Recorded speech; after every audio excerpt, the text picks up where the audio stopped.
Como é que era a vida de vocês, se é que a gente pode falar, chamar de vida, né?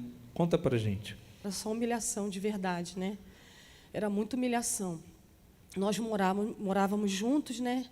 Nós somos do interior do Rio de Janeiro, e a minha vida era só destruição, sendo que eu entendi que era um mal espiritual de geração, né? Porque a minha mãe sofreu com meu padrasto, sofria violência, né? Meu padrasto agredia ela fisicamente, psicologicamente.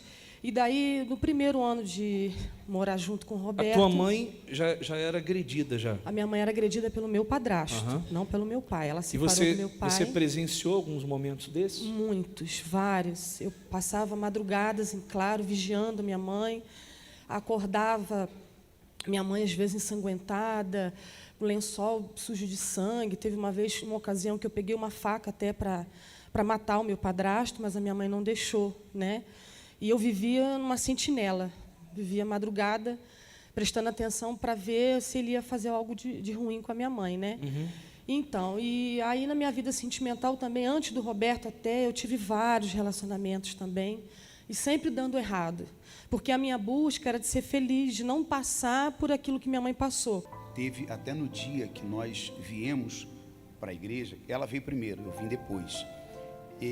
Foi justamente numa terapia, quando há muitos anos atrás a terapia ainda era no sábado, foi na terapia, e aquele dia que eu decidi ir para a igreja, foi a pior briga que a gente já teve.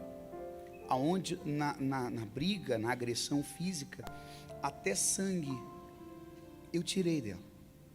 Porque na hora que acontecia as discussões, na grande maioria das vezes, a gente nem se lembrava por que tinha a discussão, da onde que tinha começado, mas parecia que perdia o sentido. A noção. Subia o sangue, a vista escurecia, e é como se de fato, e a gente sabe hoje que é isso, a gente saía de dentro da gente e entrava outra coisa. Aí virava um inferno. Ela, quando a gente brigava, ela quebrava as coisas dentro de casa, mas que ela ia pisando sobre aqueles bonecos de porcelana descalça, que eu não sei como é que ela não conseguia cortar os pés. Porque às vezes a pessoa ela vem, aí tenta uma, tenta duas, não está adiantando. A minha situação foi a seguinte: quando eu comecei a vir para a igreja, que eu ouvi a palavra desse pastor, olha, persevera, ele só falou isso para mim: não desiste, ele é seu marido, não desiste. E aí eu peguei aquela palavra, e eu vinha.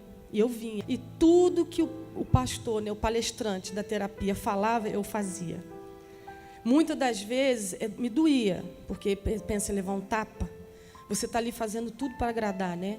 Antes, igual ele falou nesse dia que eu quebrava as coisas, ainda não era da igreja. Mas depois que eu comecei a frequentar, eu comecei a entender o que eu tinha que fazer para ganhar ele, né? Para trazer a paz para minha casa. E até então você não via saída, a única saída era divorciar. Eu cheguei na igreja como um último, assim, escape. Aí eu cheguei lá falando... Na terapia do amor, tua cabeça começou a abrir. Se abriu. Eu entendi que era um problema espiritual, sobrenatural. Era algo assim que eu não tinha condição de resolver. Eu precisava de ajuda, precisava de uma orientação, né? E não tem orientação melhor do que a que vem de Deus, né? Agora o senhor imagina, eu tenho 16 anos de igreja, né? E minha vida mudou totalmente. Imagine se eu não tivesse perseverado, né?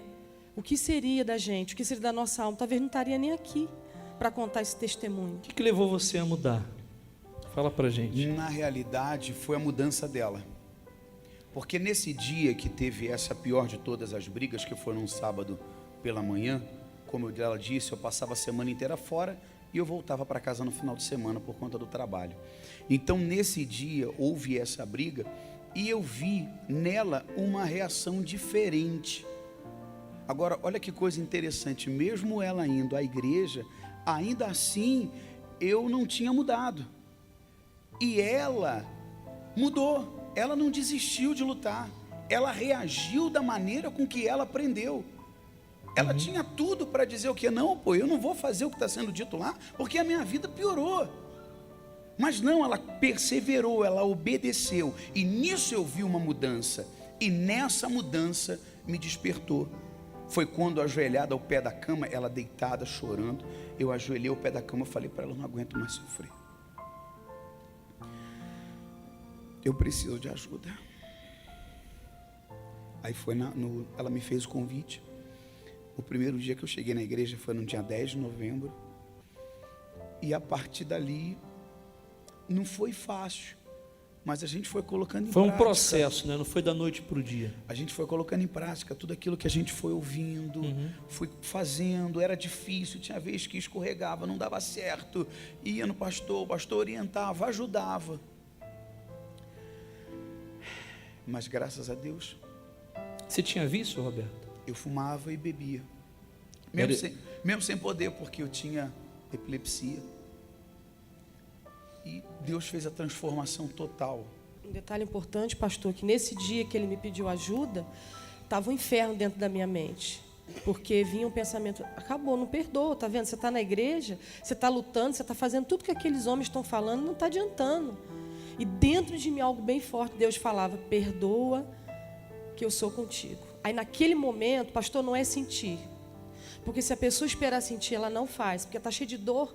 Agora você imagina, eu com uma toalha, com a minha cama toda ensanguentada, com o nariz quase que quebrado, eu tendo que decidir isso. Mas eu decidi, porque é aqui, ó, não é no sentir. Aí ele me pediu perdão. Aí eu olhei para ele, forte assim, falei, eu te perdoo em nome de Jesus. Falei para ele.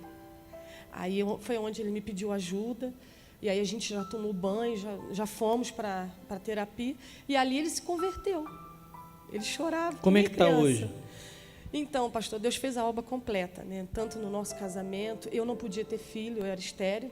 Mãe hoje? Mãe, meu menino tem 13 anos, só não veio porque ficou jogando bola. Mas a gente vive muito bem, quem conhece a gente sabe que a gente se dá bem, a gente é amigo, a gente é cúmplice. São 18 anos de casamento. Transformado. Transformado.